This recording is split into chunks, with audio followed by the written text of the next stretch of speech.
मेरा नाम आसमा है और मैं पंजाब से ताल्लुक रखती हूँ और पढ़ाई के सिलसिला में लंदन में मुकीम हूँ। मैं यहाँ अपने भाई के साथ एक 3 कमरों के फ्लैट में रहती हूँ, जहाँ मेरे भाई अदनान के साथ उसका एक दोस्त माजिद भी रहता है।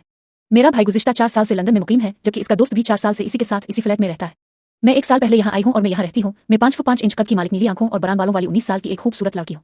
पाकिस्तान में मैं एक को एजुकेशन कॉलेज में पढ़ती थी, जहाँ मेरे क्लास फेलोज और कॉलेज के दूसरे लड़के मुझ पर अक्सर लाइन मारते थे, लेकिन मैंने कभी किसी पर ध्यान नहीं दिया। इसी दौरान मेरा एडमिशन लंदन के एक कॉलेज में हो गया और मैं यहाँ आ गई, जहाँ मेरा भाई अदनान पहले से मौजूद था। मैं चाहती थी कि मैं अपने भाई से अलहदा रहूं, लेकिन मुझे मेरे घरवालों ने यहाँ आने की इजाजत ही इसी शर्त पर दी कि मैं अपने भाई के साथ रहूंगी।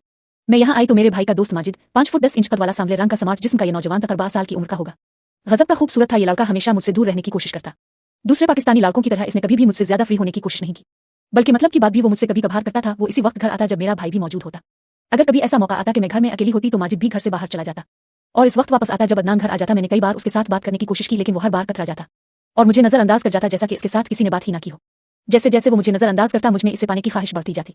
मुझे इस बात का भी खदशा रहता कि मैं अगर कभी उसके साथ कोई बात करूं तो ये भाई को ना बता दे, लेकिन इसके बावजूद मैं अक्सर इससे बात कराती रहती, लेकिन हर बार मुझे नाकामी का सामना करना पड़ा। ये लड़का आजाद माहौल में रहने के बावजूद यहाँ की खुराफात से दूर था। हालांकि मेरा भाई कई बार बाहर चला जाता, लेकिन माजिद ऐसी तमाम बातों से बहुत दूर था। यही वजह थी कि मैं इसे मन ही मन में चाहने लगी थी। एक बार जब इसकी तबीयत खराब थी और वो दिन भर घर पर ही रहा और मैं भी जल्दी कॉलेज से वापस आ गई, जबकि मेरा भाई अभी जॉब पर था। मैंने इसके लिए चाय बनाई और उसको पेश की। इसने मेरे हाथ से चाय का कप लिया और खामोशी के साथ बैठकर पीने लगा। मैं भी कप लेकर इसी के कमरे में कुर्सी पर बैठ गई और उसके साथ बातें करने लगी। वो मुझे किसी बात का जवाब दे देता और किसी पर खामोश रहता। वो मुझे इग्नोर कर रहा था, लेकिन मैं ढीठ बनकर उसके सामने बैठी रही और दिल में सोचा कि देखती हूँ मुझे ये कब तक इग्नोर करता है।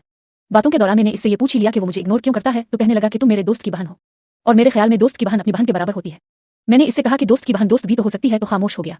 मैंने इसे कहा कि मैं तुम्हें चाहती हूँ और तुमको हासिल करके रहूंगी, तो कहने लगा आसमा ये बात ठीक नहीं है। अगर तुम्हारे भाई को मालूम हो गया तो वो तुम्हें कुछ नहीं कहेगा, बल्कि सारा इल्जाम मुझ पर डाल देगा। मैं नहीं चाहता कि हमारी दोस्ती में दरार आए, तो मैंने इसको कहा कि तुम उसकी फिक्र न करो, ये बात मुझ पर छोड़ दो। इस रोज मुझे काफी हद तक कामयाबी हुई। मुझे लगा कि इसके अंदर भी दिल है और मैं इसके दिल तक पहुंच सकती हूँ।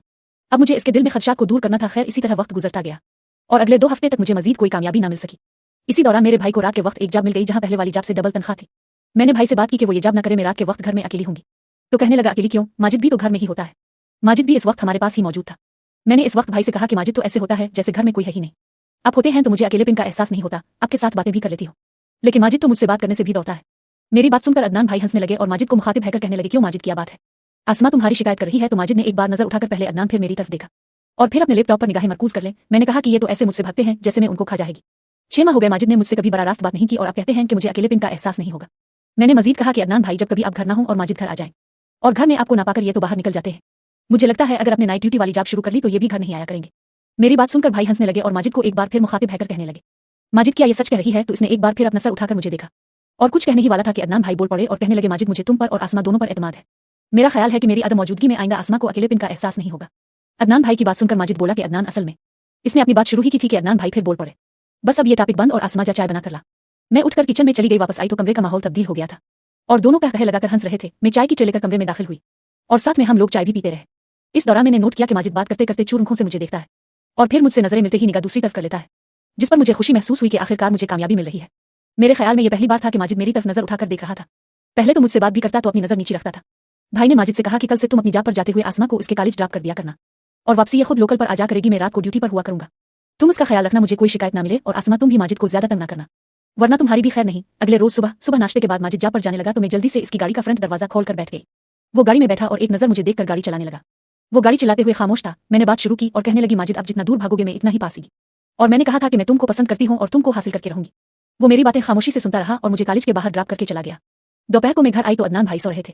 मैंने कपड़े मशीन में डालकर धोए और टीवी लगाकर देखने लगी। शाम को माजिद आए तो मैंने उनको भी चाय पेश की। इतने में अदनान भाई भी उठ गए और जॉब पर जाने के लिए तैयार होने लगे। मैंने उनसे पूछा कि आज रात के खाने का क्या मोड है, तो अदनान भाई कहने लगे, मैं तो जॉब पर हूंगा, बेहतर है जब तक मेरी रात की जॉब है आप लोग बाहर से ही खाना खा लिया करना। मैं ये बात सुनकर उछल पड़ी कि माजिद के साथ में पहली बार आज ईटिंग और होटलिंग के लिए जाएगी। भाई के जॉब पर जाने के बाद मैं टीवी देखती रही, जबकि माजिद अपना लैपटॉप लेकर अपने कमरे में घुस गया। रात को 10 बजे तो मैं माजिद के कमरे का दरवाजा लॉक किए बगैर खोला और उनसे कहा कि आज क्या आपने भूख हड़ताल आम कर रखी है? अगर ऐसा है भी तो इसमें मेरा क्या कसूर है?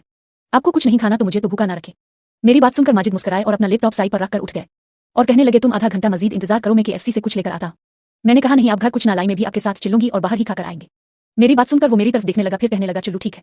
मैंने कहा, ठहरो मैं चेंज कर लूं। तो कहने लगा, क्या चेंज करना है? अच्छी भली तो हो। मैंने इसकी बात सुनी और उससे कहा कि अगर आपको ठीक लगती हो तो ऐसे ही चली जाती हूं, वरना दूसरे कपड़े पहन लेती हूं। इसने मेरी बात उनसुनी कर दी और दरवाजा खोलकर बाहर निकल गया। मैं भी इसके पीछे ही बाहर आ गई और गाड़ी में बैठ गई। इसने गाड़ी चला दी और खामोशी से ड्राइविंग करता रहा। मैंने इस खामोशी को तोड़ा और उससे पूछा कि आप मुझे जानबूझकर इग्नोर क्यों करते हो? क्या मैं आपको अच्छी नहीं लगती? मुझ में कोई कमी है? आसमा, मेरी बात सुनो, अगर तुमने आइंदा ऐसी बात की तो मैं तुम्हारे भाई को बता दूंगा। तुम चाहे सारी दुनिया को बता दो, मैं तुमसे इस वक्त तक पूछती रहूंगी जब तक मुझे मेरी बात का जवाब नहीं मिल जाता। आसमा, तुम मेरे दोस्त की बहन हो और मेरे लिए काबिल एहतराम हो, तो मैं कब कह रही हूँ कि मैं तुम्हारे दोस्त की बहन नहीं हूँ? क्या दोस्त की बहन भी दोस्त नहीं बन सकती? नहीं, ऐसी बात नहीं। अगर तुम्हारे भाई को मालूम हो गया तो वो क्या सोचेगा? ये सब कुछ तुम मुझ पर छोड़ दो। फिर भी मुझे ये सब अच्छा नहीं लगता। क्यों अच्छा नहीं लगता? इसकी कोई खास वजह भी तो बता, शायद मैं भी इसको बुरा समझने लगूं। मैं तुमसे बहस नहीं कर सकता, इसने तंग आकर कहा। तो फिर मेरी बात मान ले, मैं आपको ये बता दूं कि मैं आपको पसंद करती हूं और आपको हासिल करके ही रहूंगी। हाँ, अगर मैं आपको अच्छी नहीं लगती तो मुझे बता दे। इसने KFC के सामने गाड़ी खड़ी की और खुद दरवाजा खोलकर बाहर निकल गया और थोड़ी देर के बाद 2 हलाल बर्गर और 2 कोक ले आया। मैंने इससे कहा कि खाना लेकर घर नहीं जाना, बल्कि यहाँ करीब किसी पार्क में चलते हैं जहाँ बैठकर खाएंगे। वो मेरी बात सुनकर खामोश रहा और गाड़ी चलाने लगा। थोड़ी देर के बाद इसने एक पार्क के सामने गाड़ी खड़ी कर दी और हम दोनों ने एक बेंच पर बैठकर बर्गर खाया। इस दौरान भी मैंने इसके साथ बातचीत करने की कोशिश की, लेकिन वो खामोश रहा। लेकिन मैं हिम्मत नहीं हारी। अगले रोज जुमा का दिन था। सुबह के वक्त जब वो मुझे कॉलेज छोड़ने गया तो रास्ते में फिर बातचीत करने की कोशिश करती रही, लेकिन हसब मामूल मुझे नाकामी का मुंह देखना पड़ा। इस दिन शाम को जब भाई जॉब पर जाने लगा तो मैंने उनसे कहा, भाई आज आप जॉब पर ना जाएं। क्यों, खैर तो है ना? नहीं, ऐसे ही आज मेरा ईटिंग के लिए दिल कर रहा है। जब से लंदन आई हूं कभी भी आप मुझे ईटिंग के लिए नहीं लेकर गए। मैं तो नहीं लेकर जा सकता, तुम माजिद के साथ चली जाना। वो तो बेज़ौक से बंदे हैं, ना खुद कहीं जाते हैं ना कहीं मुझे लेकर जाएंगे। मेरी बात सुनकर अदनान भाई हंसने लगे और कहने लगे, नहीं ऐसी बात नहीं, वो है तो बहुत जिंदा दिल आदमी, लेकिन तुमसे थोड़ा रिजर्व रहता है। मुझसे रिजर्व क्यों रहते हैं ये मुझे मालूम नहीं। खैर छोड़िए इस बात को, अगर आप मुझे ले जा सकते हैं तो ले जाएं। वो मुझे नहीं लेकर जाएंगे। अगर उनके साथ जाने के लिए कहना है तो साफ कह दें कि मैं ना जाए। नहीं ऐसी बात नहीं, तुम इसको कह देना तुमको ले जाएगा। वो नहीं मानेंगे, आप खुद उनको कह दें तो शायद आपकी बात मान ले। ठीक है, इस वक्त तो वो जॉब पर मसरूफ होगा, जब आए तो मेरी फोन पर बात करवा देना, मैं इसको कह दूंगा। भाई की बात सुनकर मैं खुश हो गई, मेरा प्लान कामयाब हो गया था। भाई चले गए तो मैंने उठकर फ्रेश होकर ब्लू जीन्स के साथ व्हाइट टी-शर्ट पहन ली और हल्का सा मेकअप करके तैयार हो गई। मैंने आईने के सामने खड़ी होकर खुद को देखा तो मैं बहुत खूबसूरत लग रही थी। मैं जब से लंदन में आई थी आज पहली बार मैंने मेकअप किया था, हालांकि मेरे पास मेकअप का सामान मौजूद था, लेकिन मैं कभी भी तैयार नहीं हुई। तैयार होने के बाद मैं माजिद का इंतजार करने लगी। थोड़ी देर के बाद वो आया, मैंने दरवाजा खोला तो इसने मुझे देखा और एक लम्हे के लिए ठिठक कर रह गया, लेकिन दूसरे ही लम्हे वो संभल गया और अंदर दाखिल हो गया। मैंने दरवाजा बंद किया और अंदर आकर उसके लिए चाय बनाई। चाय के बाद मैंने इससे कहा, माजिद आज कहीं ईटिंग के लिए ना जाए। इसने मुझे बगैर देखे हुए कहा, मैं नहीं जा सकता, अगर जाना है तो अदनान से कह देना वो लेकर चला जाए। मैंने भाई से पूछ लिया है, वो कह रहे थे कि आपके साथ चली जाए। मुझे तो इसने नहीं कहा, आप उनसे फोन पर बात कर लें, मैं नहीं करता इससे बात और ना ही तुमको लेकर जाएगा। मैंने माजिद की बात सुनी और अपने फोन से भाई का नंबर मिलाया। जब बेल गई तो मैंने फोन माजिद को पकड़ा दिया। ये क्या है, भाई से बात कर ले। नहीं मैं नहीं करता, इसने फोन मेरी तरफ बढ़ाते हुए कहा। मैंने फोन पकड़ लिया और जैसे ही भाई ने फोन उठाया मैंने रोने वाले अंदाज में कहा, भाई मैंने क्या कहा था, माजिद मुझे नहीं लेकर जाएंगे, आप खुद ही मुझे इनकार कर देते। नहीं ऐसे कैसे हो सकता है, तुम मेरी बात माजिद से करा, वो आपसे बात करने को भी तैयार नहीं। ठीक है मैं इससे खुद इसको फोन करता हूँ। भाई ने फोन बंद कर दिया। अगले ही लम्हे माजिद के फोन पर बैल होने लगी। माजिद ने मेरी तरफ गजबनाक निगाहों से देखते हुए फोन उठाया। हेलो क्या हाल है, क्या मैं कैसे ले जा सकता हूँ इसको? यार मेरी बात तुम समझते क्यों नहीं? अच्छा ओके ले जाता हूँ। दूसरी तरफ से भाई ने जाने माजिद को क्या कहा, इसने मेरी तरफ देखा और फोन बंद कर दिया और मुझे कहने लगा, ठीक है लेकिन जाना कहाँ है? किसी होटल पे चलते हैं। नहीं मैं तुमको होटल पे नहीं ले जा सकता। नहीं जाना तो मैं फिर भाई से बात करती हूँ। एक तो तुम भाई की धमकी बहुत देती हो, तुम्हारा भाई मुझ पर डीसी तो नहीं लगा हुआ कि मैं उसके डर से तुम्हारी हर जायज नाजायज बात मान लो। तो ठीक है अब भाई से बात कर लें और उनको कह दें कि मैं नहीं ले जा सकता।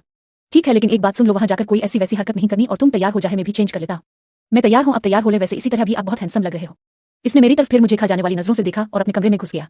थोड़ी देर के बाद कपड़े चेंज करके बाहर निकल आया और मुझे कहने लगा, चलो जल्दी करो और वापस भी जल्दी आना है। इस वक्त रात के तकरीबन 9 बज रहे थे। मैं जल्दी से बाहर निकली और गाड़ी में बैठ गई। इसने दरवाजा लॉक किया और गाड़ी में आ बिठा और ड्राइविंग करने लगा। हम लोग लंदन के एक बड़े होटल के बाहर पहुंच गए जहां इसने एक जगह गाड़ी पार्क की और हम लोग अंदर चले गए। अंदर दाखिल हुए तो अंदर तेज इंग्लिश म्यूजिक चल रहा था। ऐसे ही बैठे रहने के बाद मैंने माजिद से कहा कि यहाँ ऐसे ही बैठे रहेंगे, आप कोई ड्रिंक वगैरह भी लेनी है? मुझे कहने लगा, तुम बैठो मैं कुछ लेकर आता हूँ। मैंने इससे कहा, नहीं आप बैठे मैं लेकर आती हूँ। वो उठने लगा लेकिन मैं इससे पहले उठ चुकी थी, जिस पर वो बैठ गया और उसने अपने पर्स से मुझे कुछ रकम दी। मैंने ड्रिंक के 2 ग्लास लिए और टेबल पर आ गई ड्रिंक देखकर वो गुस्से के अंदाज में बोला, ये क्या ले आई हो? मैंने तुमसे कहा था कोक लानी है लेकिन तुम ये उठा लाई। मैंने इससे कहा कि आपको ड्रिंक नहीं पीनी तो ना पिए, मैं दोनों ग्लास पी लूंगी और आपके लिए कोक ले आती हूँ। इसने मुझे कहा, मैं नहीं पीता और तुमको भी नहीं पीने दूंगा, लेकिन मैंने जिद की तो वो खामोश हो गया। मैं फिर उठी और उसके लिए कोक ले आई और टेबल पर बैठकर ड्रिंक का ग्लास उठा पीने लगी और माजिद भी एक एक घूंट कोक पी रहा था। थोड़ी देर के बाद मैंने अपना गिलास सीम फिर उठाया और पूरा गिलास पी लिया और उसके बाद हम घर आई और मैं सो गई और मुझे नींद आ गई। सुबह में 9 बजे के करीब उठी तो टीवी लानिज में अदनान भाई और माजिद बातें कर रहे थे। मैं बाहर निकली, माजिद और भाई को गुड मॉर्निंग कहा। भाई ने मुझे देखा और कहने लगे, उठ गई शहजादी साहिबा, सुबह से चाय के इंतजार में बैठे हैं। मुझे सुना था लेकिन माजिद ने मुझे सोने नहीं दिया, बता रहा था कि तुम लोग रात को होटल में गए थे। आसमा तुमने देखा ना, माजिद बहुत अच्छा है। मैं घबराई हुई थी, कुछ ना बोली और बाथरूम में घुस गई, नहाकर फ्रेश हुई और फिर किचन में जाकर चाय बनाई और उनके पास ही आन बैठी और इंतजार करने लगी कि कब भाई मेरी क्लास लेना शुरू करते हैं, मगर ऐसा कुछ ना हुआ। थोड़ी देर के बाद भाई चाय पीकर सोने के लिए अपने कमरे में चले गए और मैंने चूर नजरों से माजिद की तरफ देखा तो वो मेरी तरफ देखकर हल्का हल्का सा मुस्कुरा रहा था। मैंने नजरें नीची कर लें और थोड़ी देर बाद फिर नजरें उठाकर उसकी तरफ देखा और उसको कहा, सॉरी। किस बात की सॉरी? वो मैंने आपको रात को बहुत तंग किया। नहीं कोई बात नहीं, इसमें तुम्हारा क्या कसूर है? मैं खामोश हो गई और थोड़ी देर के बाद फिर बोली, वो अपने रात वाले वाकया भाई को भी बता दिया है या नहीं?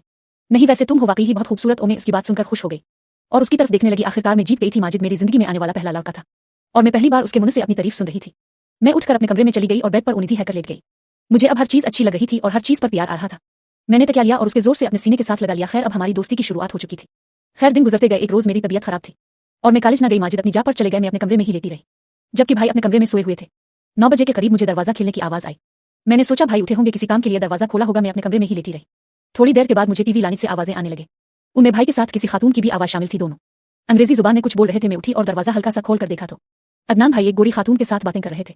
वो गोरी खातून 1 घंटा से ज्यादा वक्त घर में मौजूद रही और फिर चली गई। भाई फिर अपने कमरे में जाकर सो गए। शाम के वक्त भाई उठे तो मैंने उनको महसूस नहीं होने दिया कि मैंने उनको किसी खातून के साथ देखा है। खाने के बाद भाई भी चले गए। थोड़ी देर के बाद माजिद आए और हम लोग ईटिंग के लिए बाहर गए। जहां मैंने तमाम वाकया से उनको आगाह किया तो इसने बताया कि वो लड़की से बेनजात है और उसकी भाई के साथ काफी अरसा से दोस्ती है।